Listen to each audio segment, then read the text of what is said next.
You just mentioned that UNIFIL is going to extend its mandate in August. There are news that there are stories that Israel and US might oppose for another extension of UNIFIL mandate. Have you ever talked to anybody from US and Israel to stress the importance, and how are you going to persuade them? Or maybe your position, should it be extended or not? Thank you. Right. Well, to the best of my knowledge, first of all, there is no final position, no position presented as final that has been expressed neither by Israel nor by the United States. I have mentioned to you the strong position that was recently made clear to the Security Council by the authorities of Lebanon. Of course, Lebanon is a host country. It's a powerful and important voice in this discussion. We too believe that the role of UNIFIL continues to be very important in this critical phase where we haven't seen yet full implementation of Resolution 1701. And I would say one thing: UNIFIL is not an end in itself, and UNIFIL is not something that is standalone. It's the tool for supporting the implementation of Resolution 1701. So the two are inextricably linked. And we believe that there continues to be an indispensable role for UNIFIL in support of those efforts aimed at fully implementing Resolution 1701, of course, with the understanding that ultimately the responsibility for implementing that resolution lies with the parties. Let me give a follow-up. I'm sorry. If I were the Israeli authority, I would ask, 1701, it's almost 20 years. It's not implemented. So why there's a necessity to keep UNIFIL there?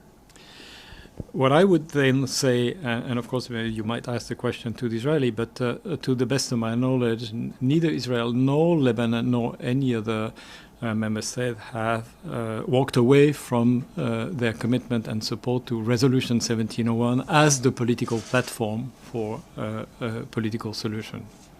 Frank, then Gabriel.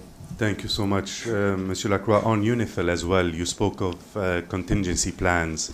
Can you talk a little bit about what contingency plans do you have in case the U.S. goes through with its withdrawal of funding for UNIFIL, especially that we know that UNIFIL actually provides the cash for when other missions are suffering the same financial trouble. So what kind of contingency plans do you have? And then a quick follow-up after. I think on one hand, we've always considered, I personally always considered that it is our duty to make the most prudent use of the financial contribution by our member states. Or it's a responsibility that we have.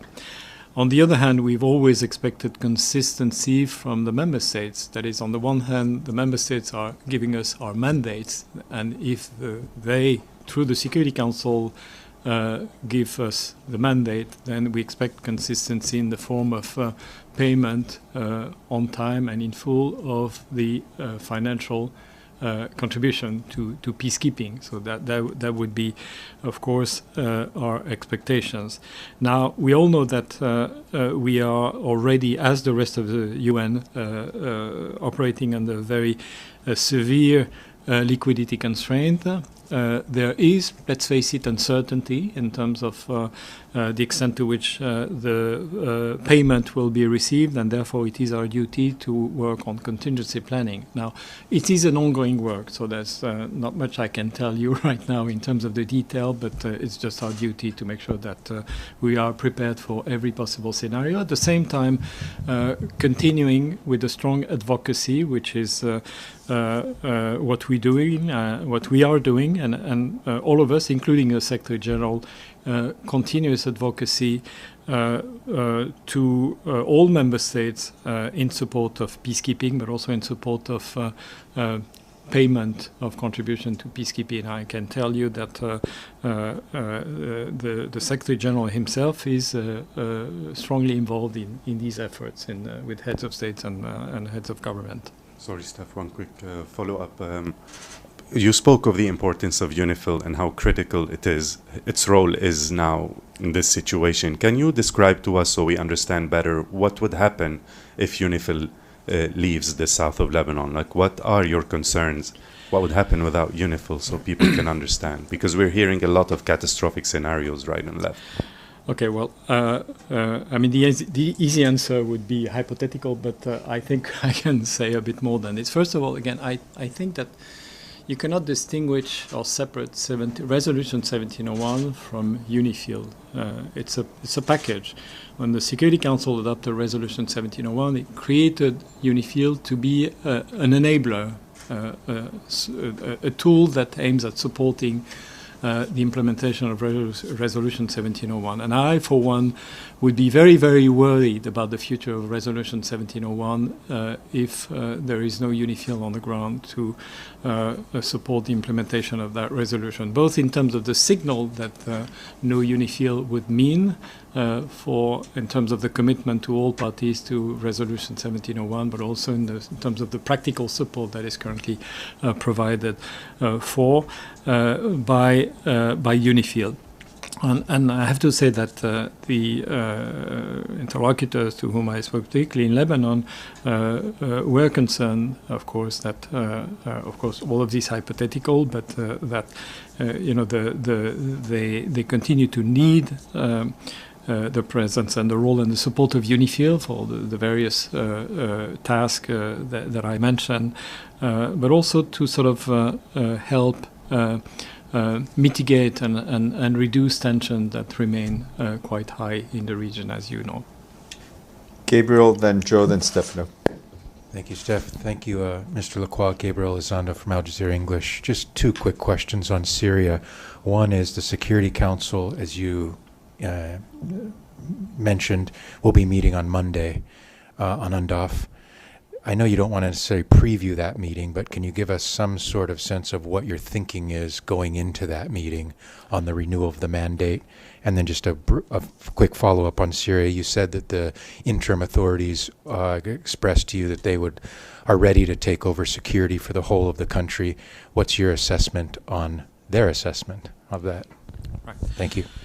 Well, as far as UNDOF is concerned, we believe that it continues to play an important role, and especially, I would say, in those difficult and sort of evolving circumstances. And I haven't heard any suggestion that the mandate of UNDOF is questioned neither by the size nor by the Security Council. But of course, I cannot speak on behalf of the Security Council. We will see what determination they will make regarding UNDOF and its mandate. When it comes to what I heard from the Syrian authorities, and again limiting myself to UNDOF and the security and situation in the area that is covered by UNDOF, I heard this commitment, and I think it's welcome because ultimately, again, I stated that our objective would be a return to the full implementation of the 1973 Disengagement of Forces Agreement, with UNDOF playing a supporting role in monitoring the respect of that agreement. And of course, in addition, of course, to the fact that ultimately it is for the Syrian authorities and only for them to exert full security responsibility of the whole of Syrian territory, from the point of view of returning to full implementation of the 1973 agreement, and the restoration of Syrian security presence in the concerned areas would be of critical importance. Thank you. Stefano, then Joe, and then Dulcie. Thank you very much. Stefano Vaccara, La Voce di New York, Ital Press. If I understand well, you were in Lebanon during that 12 days war, so-called, between Iran and Israel, correct? Were you in Lebanon? Because until a few months ago, basically Iran, through Hezbollah, controlled a lot what was going on in Lebanon. Did you have discussion with Lebanese authority, but especially also with UNIFIL, about if in the future, when the war is going to get worse, what is the danger for the mission, about if there are still elements that can be controlled by Iran and the UNIFIL could become a target? Did you have that kind of discussion? I think that what I can tell you is if there is a UN mission which is really trained and experienced in very, very, very dangerous security situation, really a belligerence, an environment of belligerence, it's UNIFIL. So they do have quite the experience. In fact, as a result of what was happening between Israel and Iran, the lots of interception going on in the sky, and with consequences both in terms of debris falling, both in the area of operation of UNIFIL and area of operation of UNDOF, and of course that has led our colleagues to seek shelter on a number of occasions. Now, so that is one thing. Then obviously the events between Israel and Iran, I think clearly had raised some worries, which thankfully I believe have not materialized, of increasing tension in Lebanon. But and we hope that as a result of the cessation of hostilities, I mean, things, at least from that point of view, are for the moment settled. But UNIFIL remains, even at the cessation of hostility, in an environment that is very volatile, with the degree of danger that still remains significant, and therefore, this is a force, as I said, that is extremely experienced and professional in the ways that it combines both the delivery of the mandate, but at the same time everything that is needed to protect the safety and security of our peacekeepers. Joe and then Dawson. Joseph Klein, Canada Free Press. What role, if any, has the UN played in connection with the negotiation of the settlement agreement between Rwanda and the DRC, facilitated by the Trump administration? Mm-hmm. And do you have any knowledge of what the key terms of that settlement agreement are that you can share with us? Thank you. Our colleagues have been in touch with the US, and we've been kept abreast of the elements that are currently discussed. Of course, we'll see now. The signature is, I believe, imminent. I mean, and therefore, we'll know more about this hopefully in the next hours. But yes, we've been in touch with the US. We've been in touch with other stakeholders and partners, including Qatar, the AU, and the two sub-regional organizations, the EAC and SADC. Obviously, as well with Rwanda and the DRC, and we are ready to fully support, whatever needs to be supported as a result of this agreement. I understand that the agreement is fully consistent and in fact supportive of resolutions of the Security Council, including the latest resolution, which I believe is 3771, if I'm not mistaken, but don't take my word for it when it comes to the number. Resolution that calls for, that has all the good messages, basically, including a call for a ceasefire and an affirmation of the important role that MONUSCO plays and could play in the event of a ceasefire. Again, we're fully ready to support the implementation of any agreement, and in particular that one, should it be signed, which is, of course, what we hope. Thank you. Josie, then Javier. I wanted to ask you, since the U.S. is behind in its payments to UN peacekeeping, how is it still funding UNIFIL, or is it not funding UNIFIL? Thanks. Well, you know, I will not enter into the sort of cycle of payment because this is a science in which I'm not really versed, or at least, you know, enough to give you some details. What I can tell you is that you know, we are already in a challenging liquidity situation, and all of us already have to make significant efforts at saving. Plus, we have uncertainty when it comes to the amount of cash that will be made available to peacekeeping, and therefore we have to do the needed contingency planning that applies to UNIFIL, that applies to all missions. We've been working very hard with all of them. This is really what I can tell you at this stage. Thank you. Javier, then you, and then we'll close it off. Javier Rotazu from FA Newswire. Hezbollah has been severely hit and weakened by Israel, and as a consequence, have you seen a significant reduction in the presence of Hezbollah in the South Lebanon, or has the UNIFIL a new perception of this presence and the strength of Hezbollah? I mean, clearly there has been an overall assessment that Hezbollah's military capacities have been seriously weakened. That is what you know, open sources are saying. Now, as far as we are concerned, I think there's an important point that is always needed to be clarified. Is you know, in the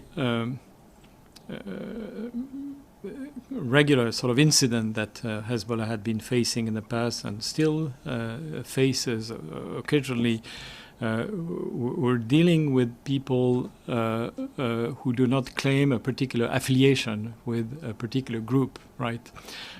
Which has made us vigilant in terms of how we qualify those individuals responsible for this incident, because we have a rule which is very clear. We report as fact only what we have observed directly as fact. And I'm saying this because we have been subject of criticism for not, you know, saying this has been done by X, Y, and Z, but we have to stick to this, otherwise we lose our credibility. We continue to have some we call hostile incidents in the form of acts, restriction to our freedom of movement, sometimes hostile acts against UNIFIL. As you know, there continues to be also violation from the Israeli Defense Forces in the form of their presence in southern Lebanon and violations of airspace. So yes, I mean, the situation remains unsettled.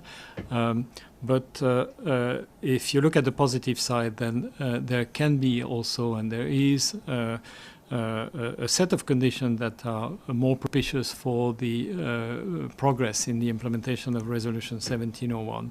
But for that, we need, first of all, continued and strong political commitment by both parties.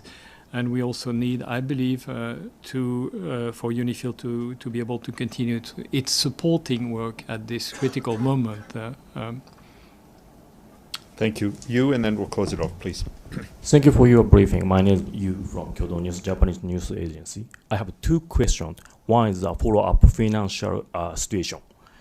So Dorothy has asked you, but just to make sure, are there already any financial impact? And then another is UN aid initiative. It's another topic, but you are in charge of the one cluster. So as I heard on Tuesday, your explanation, but it's a little bit difficult to understand. So could you explain a little bit about your cluster? Thank you. Sure.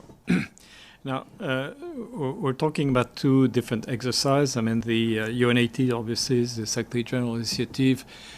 which aim essentially as eliciting, efficiency, streamlining, avoiding duplication, and making the whole secretariat and, frankly, the whole UN galaxy more effective and cost-effective, against the backdrop of the financial constraints that we're all experiencing. And yes, DPO is involved in that. It concerns the secretariat. It concerns what we call the regular budget. But I will not go into the technicalities. But since we are funded both by the regular budget and by the peacekeeping budget, and we've been working from that comprehensive point of view, and factoring in both what is being supported by regular budget and what is supported by the so-called support account, which is the part of the peacekeeping budget which goes to supporting the secretariat in as much as it supports peacekeeping operations. So sorry for this long development, but that is what we're doing, and it's ultimately it would lead to a budget or revised budget proposals. Technically it's a budget exercise, and now we have been, working very closely with other departments within the so-called peace and security pillar. We have conveyed our proposal to highest authorities, and then, we will be pending further follow-up. On the other hand, what we're doing with the peacekeeping mission is contingency. It's a liquidity exercise. It's saving cash. The budgets are currently being discussed and I believe finalized at the level of General Assembly, the Fifth Committee, and therefore what we're looking at is making contingencies, working on contingencies, when it comes to whatever level of cash will be made available to us. Thank you very much, Jean-Pierre. Thank you, and we hope to have you back soon. Thank you. Just a reminder, we have the DSG and number of guests coming in at 12:45, so you have a few minutes.